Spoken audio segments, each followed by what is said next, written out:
ओम अज्ञानतिमिरान्धस्य ज्ञानञ्जनशलाकया चक्षुरुन्मिलितं येन तस्मै श्रीगुरुवे नमः। श्रीचैतन्यमनोभीष्टं स्थापितं येन भूतले स्वयं रूपकदा मह्यं ददाति स्वपदान्तिकं। वन्देऽहं श्रीगुरु श्रीयुतपदकमलं श्रीगुरून् वैष्णवाचं श्रीरूपं साग्रजातं सगणरघुनाथान्वितं तं सजीवं साद्वैतं सावधूतं परिजनसहितं कृष्णचैतन्यदेवं श्रीराधाकृष्णपादान् सगणगीता श्रीविशाखान्वितास्य नारायणं नमस्कृत्यं नरं चैव नरोत्तमं देवीं सरस्वतीं व्यासं ततो जयमुदीरयेत्। सुन्वतां स्वकथा कृष्ण पुण्यश्रवणकीर्तनं हृदयन्तस्तु हि भद्राणि विधुनोति सुरसतां नष्टप्रायेषु भद्रेषु नित्यं भागवतसेवया भगवती उत्तमश्लोके भक्तिर्भवति नैष्टिकी तदा रजस्तमो भावः कामलोभादेश चेत् एतेन निरावृतं स्थित सत्ये प्रसिद्धति। एवं प्रसन्नमनसो भगवद्भक्ति योगतः भगवतत्व विज्ञान मुक्त संगस्य जायते विद्यन्ते हृदयं ग्रन्थि छिद्यन्ते सर्वसंशयम् क्षीयन्ते चास्य कर्माणि दृष्ट्वा एवात्मनीश्वरे जन्मा धर्म पूजितोपैटप्पो नत्रो परमो निर्मत्सराणां सतां वेद्यं वास्त्रमत्र वस्तु सिद्धं तापत्रय उन्मूलनं श्रीमद्भागवतं महामुनिकृतं किमुआपरेरीश्वरं संघो अवरुध्यते पृथ्वी सुतक्षणात् निगम कल्पतरुगलितं फलं श्रुतिमुखाद्रवीमित सन्निहितं पिबत भागवतं रसमाल्यं मुहुर्मुहुः रसिका भोगावक सच्चिदानंद रूपाय विशुद्धोत्पत्ति हेतवे तापत्रय विनाशाय श्रीकृष्णाय नमः।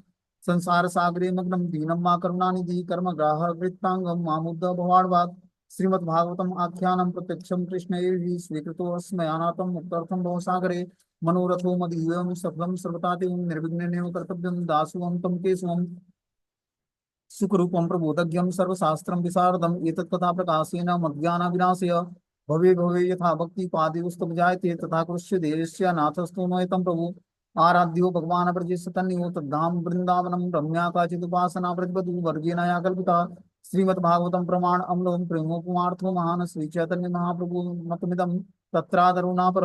हे कृष्ण करुणा सिंधु दीनबंधु जगतपते गोपेश गोपिका कांत राधा कांत नमस्ते तप्तकांचन गौरांगे श्रीराधे वृंदावनेश्वरी वृषभानुसुते देवी प्रणमामि हरिप्रिय वाञ्छाकल्पतरुपेक्षा कृपा सिन्धुभ्यो च पतितानां पावनेभ्यो वैष्णवेभ्यो नमः। जय श्री कृष्ण चैतन्य प्रभु नित्यानंद श्री अद्वैत गदाधर श्रीवासादि श्री गौर भक्तवृंद हरे कृष्ण कृष्ण कृष्ण हरे हरे हरे राम राम राम हरे हरे। तो आज इसमें हम लोग को स्कंद संख्या 4 श्रीमद् भागवतम का और अध्याय संख्या 6 श्लोक संख्या 1 नंबर पढ़ना है। टाइटल क्या है? ब्रह्मा द्वारा शिव जी को मनाना। ब्रह्मा जी शिव जी को मनाने के लिए आते हैं। क्यों? शिव जी बहुत ही क्रोधित होते हैं जब सुनते हैं नारद मुनि से कि उनकी पत्नी सती ने अपना शरीर त्याग दिया है और सारे भृंग मुनि ने अपने मंत्रों ऋग्वेद के उच्चार मंत्रों के उच्चारण से ऋभु देवताओं को प्रकट किया है जो सारे शिव के गणों को भगा दिया है यज्ञ स्थल से। ये बात सुनकर नारद मुनि के मुख से भगवान शिव बहुत ही क्रोधित होते हैं। श्री मैत्रेय उवाच अथ देवगणा सर्वे रुद्रानिके पराजितां शूलपट्टिस्य निस्तभ्य गदा परिभ्य मुदगरे स छिन्न भिन्न सर्वांग सत्विक्य सभया भयाकुलं स्वयं भुवे नमस्कृत्यं कात्यस्य नैत्यन्य वेदयत्।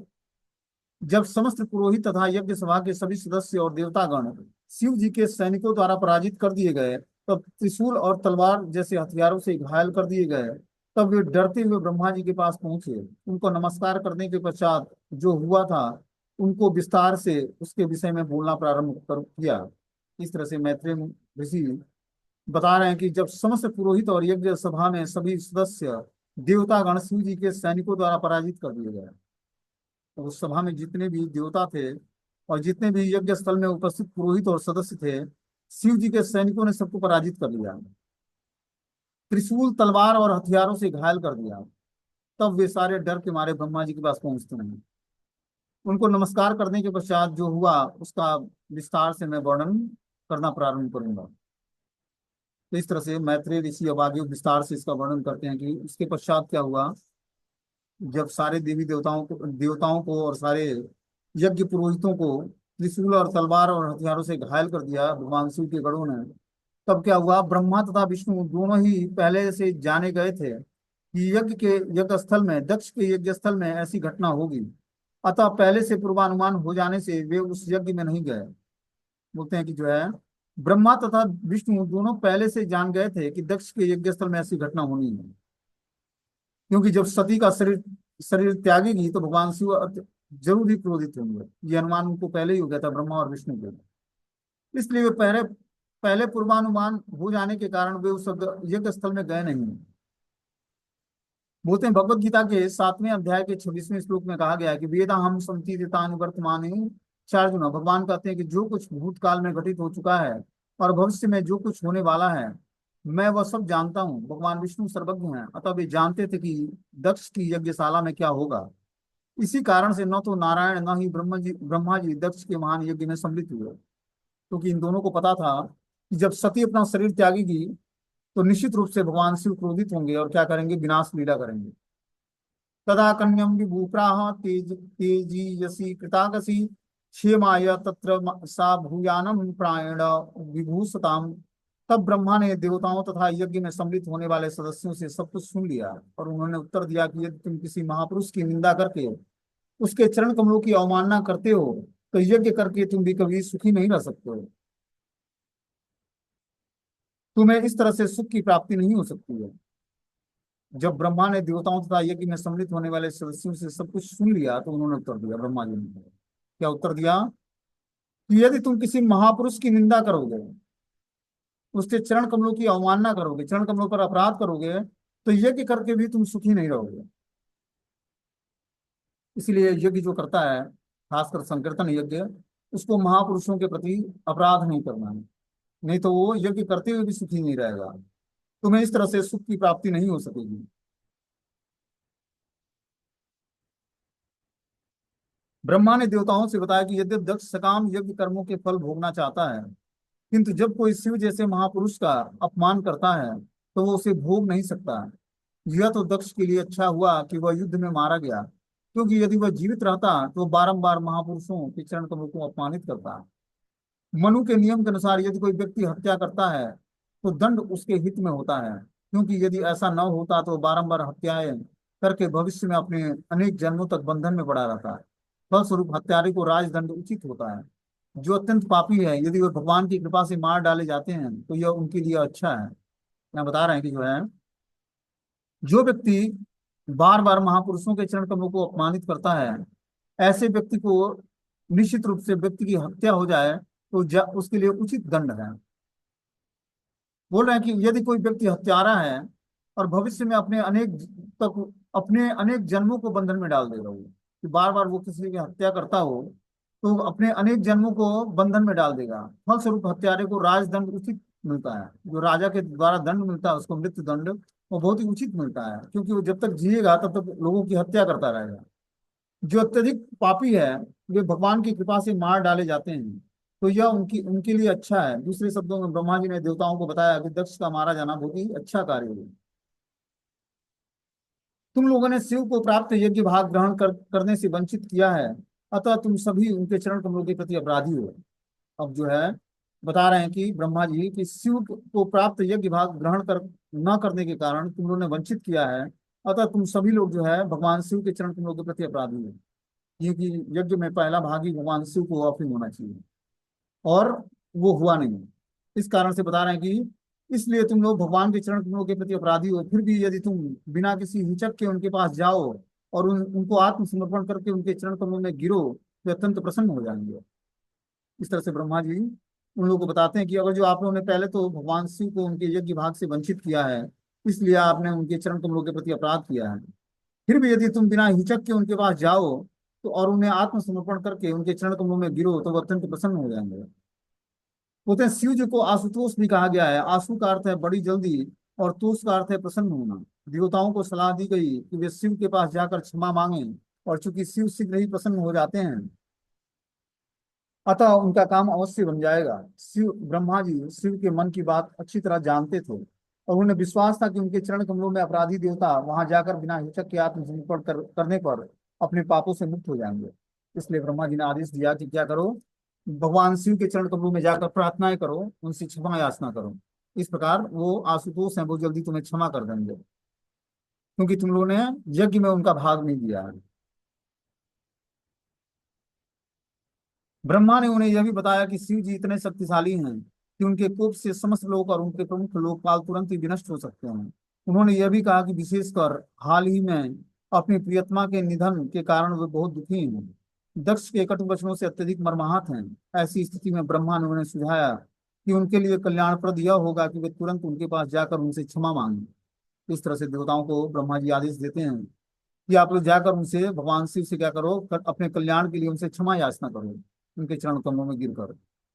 न हम न यज्ञो न च यूयमन्य ये देह भाजो मुनियश्च तत्त्वं विदु प्रमाणम बलवीर्य योआम यस्यास्त्य मंत्र तंत्रस्य क उपाय विदिश्येत। ब्रह्मा ने कहा कि न तो स्वयं न इंद्र न यज्ञ स्थल में संवेद समस्त सदस्य ही अथवा सभी मुनिगण ही जान सकते हैं कि शिव जी कितने शक्तिमान हैं। ऐसी अवस्था में ऐसा कौन होगा जो उनके चरण कमलों पर पाप करने का दुस्साहस करेगा। बोलते हैं ब्रह्मा ने कहा इस प्रकार कि न तो इंद्र न यज्ञ स्थल में समित समस्त सदस्य जितने सभी लोग यज्ञ में उपस्थित हैं, सभी मुनिगण भी भगवान शिव के शक्तियों का अंदाजा नहीं लगा सकते हैं। ऐसी अवस्था में ऐसा कौन है जो उनके चरण कमलों के को पाप करने का दुस्साहस करेगा। जब ब्रह्मा ने देवताओं को शिव के पास जाकर क्षमा मांगने की सलाह दे दी तो यह सुझाव दिया कि आखिर उनके सामने कैसे यह मामला रखा जाए और कैसे उन्हें प्रसन्न किया जाए। तो ब्रह्मा जी जब आदेश देते हैं देवताओं को कि आप लोग जाकर शिव के चरण कमलों में गिरो और क्षमा याचना करो कि हम लोग से गलती हो गई कि यज्ञ में आपका भाग हम लोगों ने आपको नहीं दिया। यह सुझाव जब देते हैं तो अब देवता सोचने लगते हैं कि आखिर उनके सामने कैसे जाया जाए और उनको कैसे प्रसन्न किया जाए। ब्रह्मा ने यह भी बताया कि कोई भी बद्ध जीव यहाँ तक कि स्वयं और समस्त देवतागण भी शिव को प्रसन्न करने की विधि नहीं जानते हैं, किंतु उन्होंने कहा कि यह ज्ञात है कि वे तुरंत प्रसन्न किए जा सकते हैं, अतः हमें चाहिए कि हम उनके चरण कमलों में गिरकर उन्हें प्रसन्न करने का प्रयास करें। तो ब्रह्मा जी ने बोला कि हमें क्या करना पड़ेगा, ब्रह्मा जी के चरण कमलों में गिरना पड़ेगा, गिरकर उनको प्रसन्न करने का प्रयास करना पड़ेगा। वास्तव में अधीनस्थ को सदैव परमेश्वर की शरण में जाना चाहिए, यही भगवत गीता की शिक्षा है। भगवान प्रत्येक व्यक्ति को सभी प्रकार के आडंबर युक्त पदों को त्यागने और उनकी शरण में आने के लिए कहते हैं। भगवान श्रीमद् भगवत गीता में बोलते हैं कि समस्त प्रकार के आडंबरों को त्याग करके सर्वधर्मान परित्यज्य माम एकम शरणं व्रज। इस समस्त प्रकार के आडंबर धर्मों को पदों को छोड़ करके व्यक्ति कृष्ण की शरण में जाए, इससे बद्ध जीव समस्त पाप बंधनों से बच जाएगा। इसी प्रकार यहाँ पर ब्रह्मा ने सुझाव दिया कि वे शिव जी के पास जाकर उनके चरण कमलों की शरण ग्रहण करें, क्योंकि उनके अत्यंत दयालु होने तथा सरलता से प्रसन्न होने के कारण काम बन जाएगा। कि जाकर उनके चरण कमलों में क्षमा याचना करो सारे देवता, और शिव जी बहुत जल्दी प्रसन्न हो जाते हैं। इस प्रकार सारे बता रहे हैं कि वे इतने अत्यंत दयालु और सरलता से प्रसन्न होने के कारण सारा काम जो है बन जाएगा। इसलिए जाकर क्या करो, उनके चरण कमलों में गिरो और क्षमा याचना करो शिव जी से। इस प्रकार समस्त देवता पितरों और जीवात्माओं के अधिपतियों का उपदेश देकर ब्रह्मा ने उन सबों को अपने साथ ले लिया और शिव के धाम पर्वतों में श्रेष्ठ कैलाश पर्वत की ओर प्रस्थान किया। जो है सारे देवता पितरों और जीवात्माओं के अधिपति ब्रह्मा जी उन सभी को अपने साथ लेकर शिव के धाम कैलाश पर्वत की ओर प्रस्थान करते हैं। कैलाश नामक धाम विभिन्न जड़ी बूटियों तथा वनस्पतियों से भरा हुआ वैदिक मंत्रों और योग अभ्यास द्वारा पवित्र हो गया है। इस प्रकार इस धाम के वासी जन्म से ही देवता हैं और समस्त योग शक्तियों से युक्त होते हैं। इनके अतिरिक्त यहाँ पर अत्यंत अन्य मनुष्य हैं जो किन्नर तथा गंधर्व कहलाते हैं। वे अपनी अपनी सुंदर स्त्रियों के संग रहते हैं जो अप्सराएं कहलाते हैं। इस तरह से जो भगवान का कैलाश धाम है भगवान शिव का, वो बड़ी बड़ी जड़ी बूटियों और वनस्पतियों से भरा पड़ा है। वैदिक मंत्रों और योग अभ्यास द्वारा पवित्र है, चारों तरफ वैदिक मंत्रों का उच्चारण होता है और योगाभ्यास करके व्यक्ति उसको पवित्र, योगाभ्यास से सारी भूमि जो है पवित्र है। इस प्रकार इस धाम के वासी जन्म से ही देवता होते हैं। जो उस धाम में वास करता है वो जन्म से ही देवता वहां पर वास करता है और समस्त योग शक्तियों से युक्त होता है। इसके अतिरिक्त यहाँ पर अन्य मनुष्य भी हैं जो किन्नर या गंधर्व कहलाते हैं। वे अपनी अपनी सुंदर स्त्रियों के संग में वहां पर निवास करते हैं और वो स्त्रियां जो हैं अप्सराएं कहलाती हैं। बोलते हैं कि कैलाश समस्त प्रकार की बहुमूल्य मणियों और खनिजों से युक्त पर्वतों से भरा पड़ा हुआ है और सभी प्रकार के मूल्यवान वृक्षों तथा पौधों द्वारा घिरा हुआ है। पर्वतों की चोटियां तरह तरह के हिरणों से शोभायमान है। इस तरह से है कैलाश पर्वत। ये बहुमूल्य मणियों और खनिजों से युक्त पर्वतों से भरा हुआ है। सभी प्रकार के मूल्यवान वृक्ष और पौधे द्वारा घिरा हुआ है वो। पर्वतों की चोटी तरह तरह के हिरणों से शोभायमान है। बोलते हैं वहां अनेक झरने और पर्वतों में अनेक गुफाएं हैं जिसमें योगियों की अत्यंत सुंदर पत्नियां रहती हैं। जो कैलाश पर्वत है उस पर अनेक झरनाएं और पर्वत हैं और अनेक गुफाएं हैं, जहाँ पर योगी और अत्यंत उनकी सुंदर पत्नियां वहां पर निवास करती हैं। कैलाश पर्वत पर सदैव मोरों की मधुर ध्वनि, भौरों के गुंजार की ध्वनि गूंजती रहती है, कोयले सदैव कूजती रहती हैं और अन्य पक्षी परस्पर कलरव करते रहते हैं। वहां पर सीधी शाखाएं शाखाओं वाले ऊंचे ऊंचे वृक्ष जो मधुर पक्षियों को बुलाते प्रतीत होते हैं। जब हाथियों के झुंड पर्वतों के पास से गुजरते हैं तो ऐसा प्रतीत होता है मानो कैलाश पर्वत उनके साथ साथ चल रहा हो। जब झरनों की प्रतिध्वनि सुनाई पड़ती है तो ऐसा प्रतीत होता है मानो कैलाश पर्वत भी सुर से सुर मिला रहा हो। ऐसा है कैलाश पर्वत। पूरे कैलाश पर्वत अनेक प्रकार के वृक्षों से सुशोभित है, जिसमें से उल्लेखनीय नाम है मंदार, पारिजात, सरल, तमाल, ताल, कोविदार, आसन, अर्जुन, आम्र जाति, कदम्ब, धूलि कदम्ब, नाग, पुनाग, चंपक, पाटल, अशोक, बकुल, कुंद, तुर्बक। सारा पर्वत ऐसे वृक्षों से सुसज्जित है जिसमें सुगंधित पुष्प निकलते हैं। वहां मतलब कैलाश पर्वत अन्य वृक्ष भी हैं जो पर्वतों की शोभा बढ़ाते हैं। यह सुनहरा कमल पुष्प, दालचीनी, मालती, कुब्ज, मल्लिका और माधवी नामक पुष्पों से आच्छादित है। कैलाश पर्वत जिन अन्य वृक्षों से सुशोभित है वे हैं कट अर्थात कटहल, गुल्लर, बरगद, पाकड़, नवग्रोध और हिंग उत्पादक वृक्ष। इसके अतिरिक्त सुपारी, भोजपत्र, राजपुंग, जामुन और इसी प्रकार के अन्य वृक्ष भी हैं। वहाँ आम, पियाल, महुआ, इगुद के वृक्ष हैं। इसके अतिरिक्त पहले पतले बांस, पीचक और बांसों की अन्य किस्में कैलाश पर्वत को सुशोभित करने वाले हैं। वहाँ कई प्रकार के कमल पुष्प यथा कुमुद, उत्पल, शतपत्र, वहाँ का वन अलंकृत उद्यान सा प्रतीत होता है।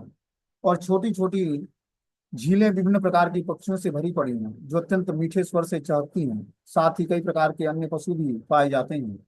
यहाँ मृग, बंदर, सुअर, सिंह, रिक्ष, शाही, नीलगाय, जंगली गधे, लघु मृग, भैंसे इत्यादि जो अपने जीवन का पूरा आनंद उठाते हैं कैलाश पर्वत पर। वहां पर तरह तरह के मृग पाए जाते हैं यथा कर्णात्र, एक पद, आश्वास्य मृग और कस्तूरी मृग। इन मृगों के अतिरिक्त विविध केले के वृक्ष हैं जो छोटे छोटे छिलकों से के तटों को सुशोभित करते हैं। वहां पर अलकनंदा नामक एक छोटी सी झील है जिसमें सती स्नान किया करती थी। यह झील विशेष रूप से शुभ है। कैलाश पर्वत की विशेष शोभा देखकर सभी देवता वहां के ऐश्वर्य से अत्यधिक विस्मित हो गए। इस प्रकार सभी भगवान शिव के धाम कैलाश जाते हैं ब्रह्मा जी के साथ सारे देवी देवता।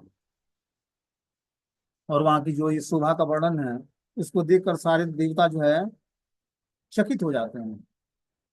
बोलते हैं श्री भागवत चंद्र चंद्रिका नामक भाष्य के अनुसार सती जिस जल में स्नान करती वह गंगा जल था, अर्थात गंगा नदी कैलाश पर्वत से होकर बहती है।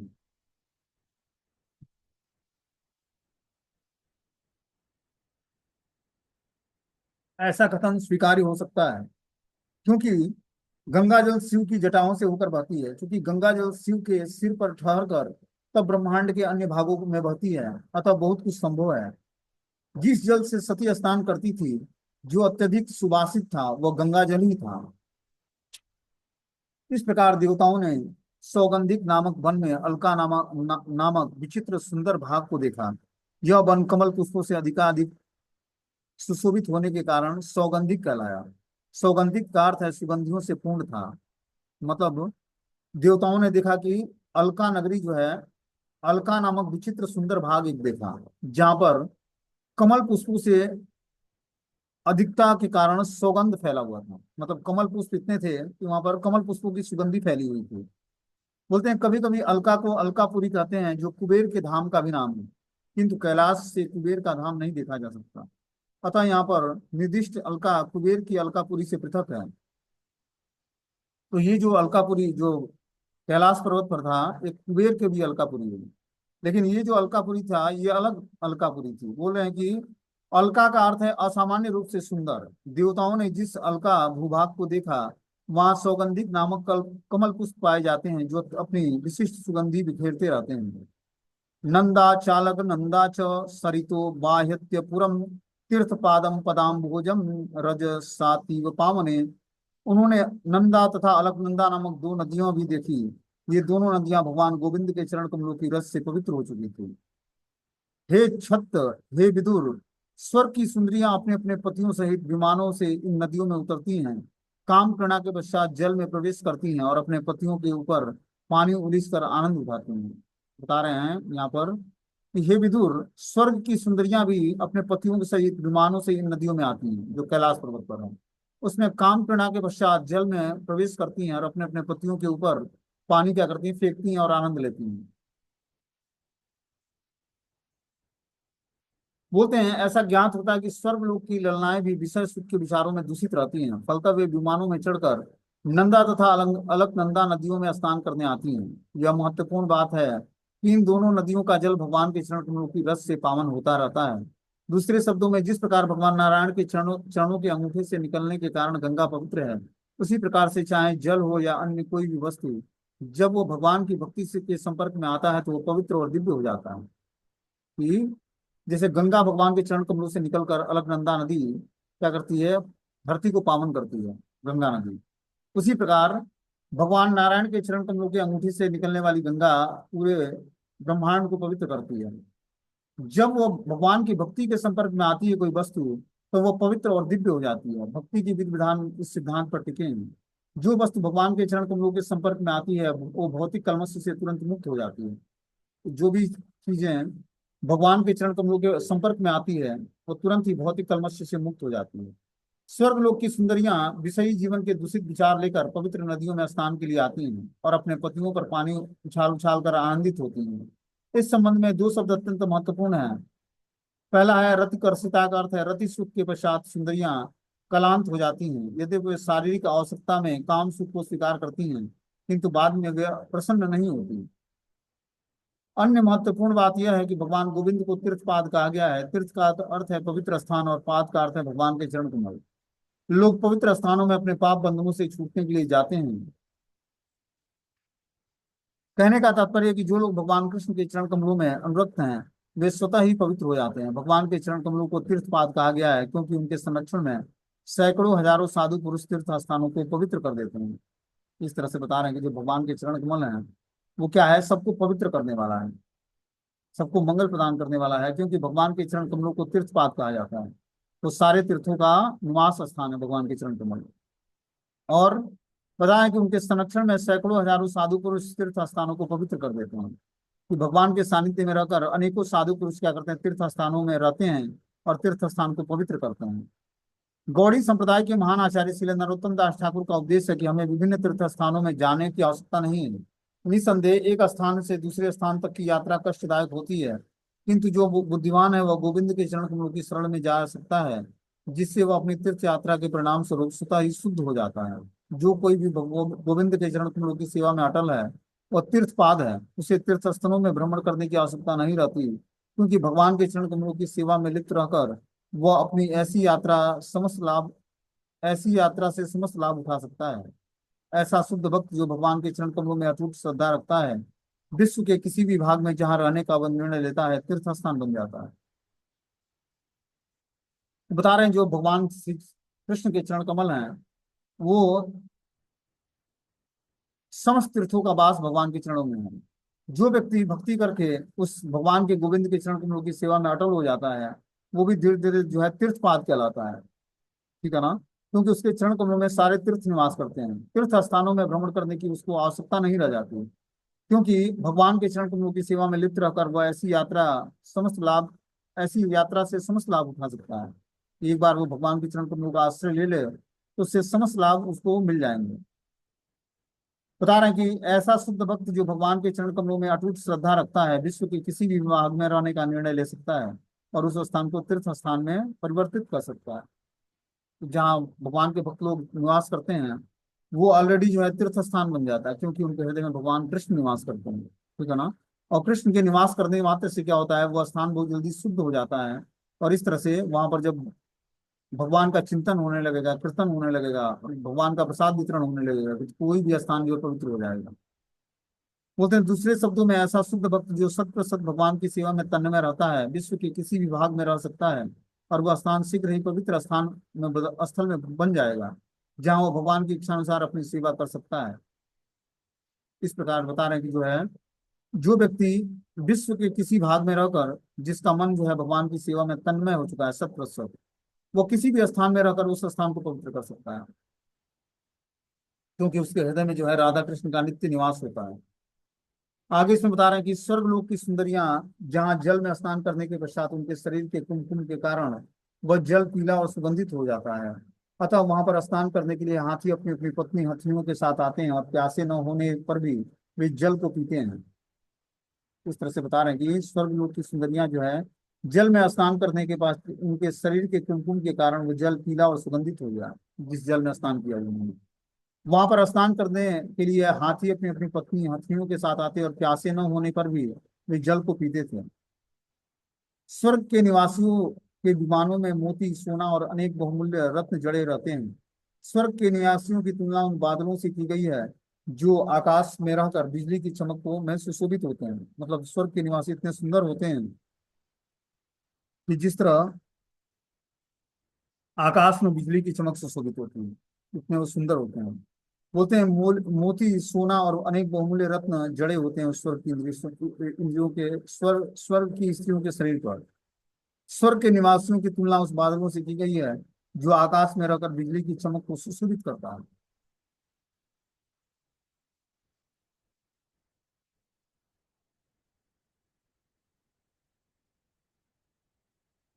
बता रहे हैं कि यात्रा करते हुए देवता सौगंधिक वन से होकर निकलते, जो अनेक प्रकार के पुष्पों फलों और कल्प वृक्षों से पूर्ण था। इस वन से जाते हुए उन्होंने यक्षेश्वर के प्रदेश को भी देखा।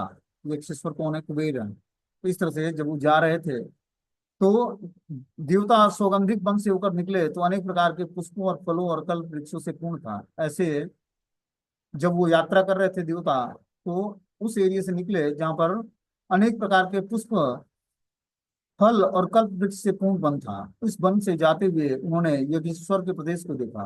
यक्षेश्वर को कुबेर भी कहा जाता है और देवताओं के खजांची भी हैं।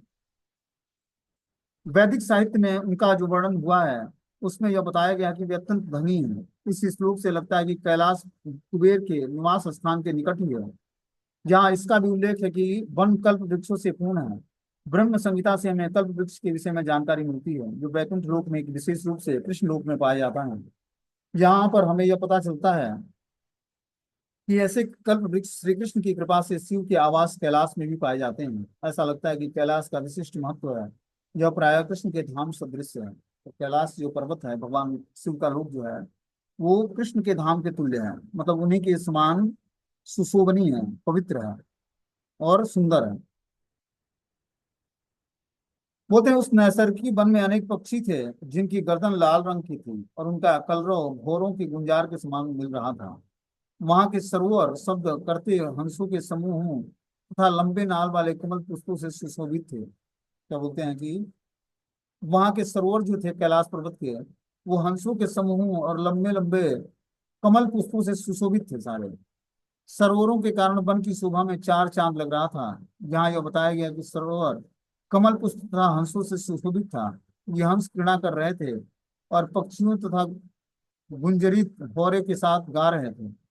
इन सब विशेषताओं से यह सहज ही अनुमान लगाया जा सकता है कि वह स्थान कितना रमणीय था। वहां के निकलने वाले देवता उस वातावरण में कितना सुख का अनुभव कर रहे थे। इस पृथ्वी लोक में मनुष्यों के ने अनेक मार्ग तथा सुंदर स्थल निर्मित किए हैं, किंतु उनमें से कोई भी कैलाश के स्थलों से बढ़कर नहीं है, जैसा कि यहाँ पर वर्णित है। इस प्रकार कैलाश पर्वत बहुत ही सुंदर था जहाँ भगवान शिव निवास करते हैं। ऐसा वातावरण जंगली हाथियों को विचलित कर रहा था, जो चंदन वृक्ष के जंगल में झुंडों से एकत्र हुए थे।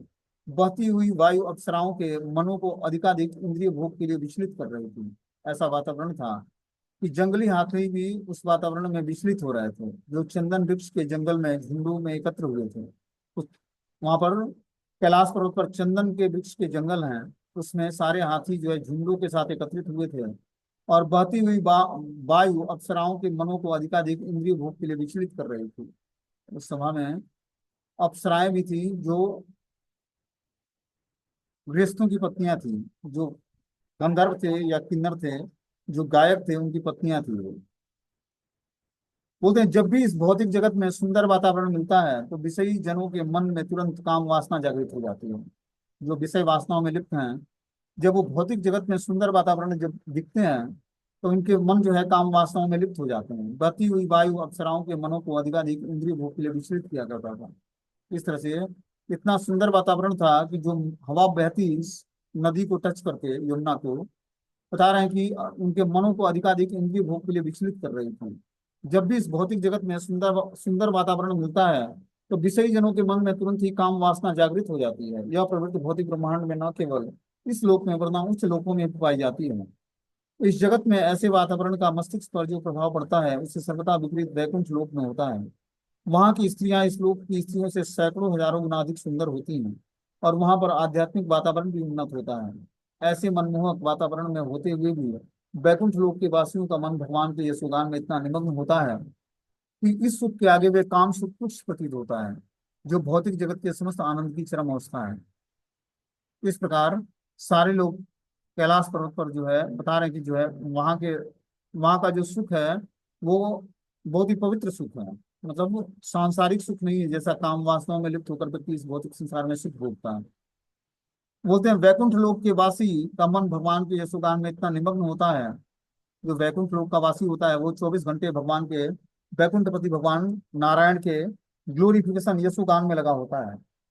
इस सुख के आगे वो काम सुख तुच्छ प्रतीत होता है। इसलिए वहां पर जो वैकुंठ लोक है वहां पर कोई काम सुख में लिप्त नहीं होता है, जो भौतिक जगत के समस्त आनंदों की चरम अवस्था है। दूसरे शब्दों में श्रेष्ठतम वातावरण तथा सुविधा होने पर भी वहां विषयी जीवन को कोई प्रोत्साहन नहीं मिलता है। ये सब सुविधाएं फेवरेबल हैं, उसके बाद भी कोई जो है वहां पर विषयी जीवन के लिए उत्कटित नहीं होता है। बोलते हैं उन्होंने यह भी देखा कि नहाने के घाट तथा उनकी सीढ़ियां वैदुर्य मणि की बनी हैं। जल कमल पुष्पों से भरा था। ऐसे झीलों के निकट से जाते हुए देवता उस स्थान पर पहुंचे जहां एक बट वृक्ष था। इस तरह से वो देवता सब जो है जाने लगे कहा, जब उन्होंने ये भी देखा कि नहाने के घाट उनकी सीढ़ियां वैदुर्य मणि की बनी हैं। जो नहाने के घाट बने हुए थे वो वैदुर्य मणि के बने हुए थे और जल कमल पुष्पों से भरा हुआ था पूरा सरोवर। ऐसी झीलों के निकट से जाते हुए देवता उस स्थान पर पहुंचे जहां एक बट वृक्ष था। वह बट वृक्ष 800 मील ऊंचा था और उसकी शाखाएं चारों ओर 600 मील तक फैली हुई थी। उसकी मनोहर छाया से सतत शीतलता छाई थी, तो भी पक्षियों की गूंज सुनाई नहीं पड़ रही थी। बोलते हैं सामान्य रूप से प्रत्येक वृक्ष में पक्षियों के घोंसले रहते हैं और शाम को सारे पक्षी एकत्र होकर शोर करते हैं, किंतु ऐसा लगता है कि इस बट वृक्ष में घोंसले न थे, जिससे वह शांत था। शोर अथवा गर्मी न होने से यह स्थान ध्यान के लिए सर्वथा उपयुक्त है। इस तरह से वो बोलते हैं कि जो है वहां पर शोरगुल नहीं है और गर्मी न होने के कारण वह स्थान ध्यान के लिए बहुत ही सुटेबल स्थान था। आगे बस इसमें बता रहे हैं 33वें श्लोक में कि तस्मिन महायोगमये मुमुक्षु शरणेशुरा ददर्शु शिवमासीनम त्यक्त्वा मनसमिवान्तकम्। देवताओं ने शिव को, जो योगियों के को सिद्धि प्रदान करने और समस्त लोगों का उद्धार करने में सक्षम है, उस वृक्ष के नीचे आसीन देखा। अनंत काल के समान गंभीर शिव जी ऐसे प्रतीत हो रहे थे मानो समस्त क्रोधों का परित्याग कर चुके हैं। अब वो भगवान शिव जो है समाधि में बैठे हुए थे, समस्त योगियों की सिद्धि प्रदान करने वाले हैं। इस प्रकार वो समाधि में बैठे हुए थे। उनको देखकर ऐसा लगा कि समस्त क्रोधों का परित्याग कर चुके हैं, इतने शांत थे, परम उदार। इस श्लोक में महायोग में शब्द अत्यंत सार्थक है। योग का अर्थ है भगवान का ध्यान और महायोग का अर्थ है जो विष्णु की भक्ति में तल्लीनता लाती है। ध्यान का तात्पर्य स्मरण करना है। भक्ति 9 प्रकार की है जिसमें स्मरण भी एक क्रिया है। इसमें योगी अपने हृदय में विष्णु के रूप का स्मरण करता है। इस तरह उस बट वृक्ष के नीचे अनेक भक्त विष्णु के ध्यान में लगे हुए थे। उस बट वृक्ष जो था उसके नीचे बैठकर सभी लोग जो है विष्णु का ध्यान करते हैं। आगे इस श्लोक में महाशब्द संस्कृत के महत् से निकला है। इसका प्रयोग बड़ी संख्या मात्रा में बताते हैं कि महायोग से सूचित होता है कि वहां अनेक बड़े बड़े योगी और भक्त थे जो विष्णु के रूप में ध्यान धर रहे थे। तो उस कैलाश पर्वत पर देखा देवताओं ने कि बहुत ही बड़े बड़े योगी थे जो महायोग से को सूचित करते हैं। उन योगियों ने भगवान शिव के ध्यान को सिद्ध किया, ध्यान में भगवान शिव को दर्शन किया। इस भौतिक जगत में हम जन्म जन्मांतरों अपने देह बोध के कारण कष्ट भोगते हैं, दुखमय जीवन से छुटकारा ही मुक्ति कहलाती है। तो हर व्यक्ति जो है इस भौतिक जगत में जन्म जन्मांतरों से देह बोध के कारण, देहात्म बुद्धि के कारण इस भौतिक संसार में वो कष्ट भोग रहा है। लेकिन उससे छुटकारा तभी मिलेगा जब वो क्या करेगा, भगवान कृष्ण के चरण कमलों का आश्रय लेगा, तब वो छुटकारा प्राप्त कर पाएगा। बोलते हैं वहां पर शिव जी कुबेर, ग्राहकों के स्वामी और चारों कुमारों जैसे मुक्त आत्माओं से घिरे हुए बैठे थे। शिव जी अत्यंत गंभीर और शांत थे। तो क्या देखते हैं चारों कुमार, जब वो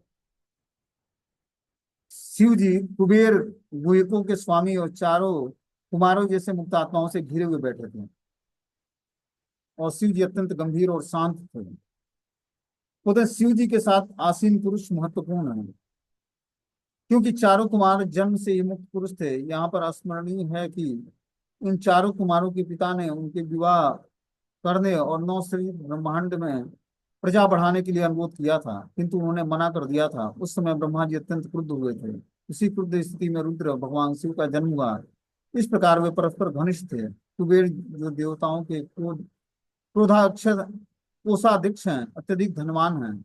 इस प्रकार से कुमारों तथा कुबेरों कुबेरों के साथ उनकी घनिष्ठता का आभास होता है कि उनके पास समस्त दिव्य और भौतिक ऐश्वर्य था।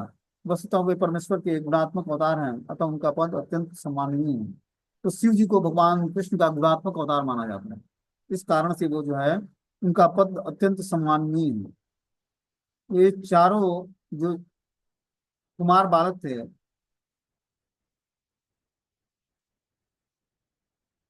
उन्हीं के समान जो है भगवान शिव की भी स्थिति है। भगवान शिव की स्थिति उनसे सर्वोत्कृष्ट है, और चार कुमारों की स्थिति उनसे लोअर लेवल पर है। अब आगे जो है 35वां श्लोक है, उसको हम लोग कल पढ़ेंगे। ठीक है ना। हरे कृष्णा। ये मीटिंग क्लोज हो जाएगा, 2 मिनट बचा है।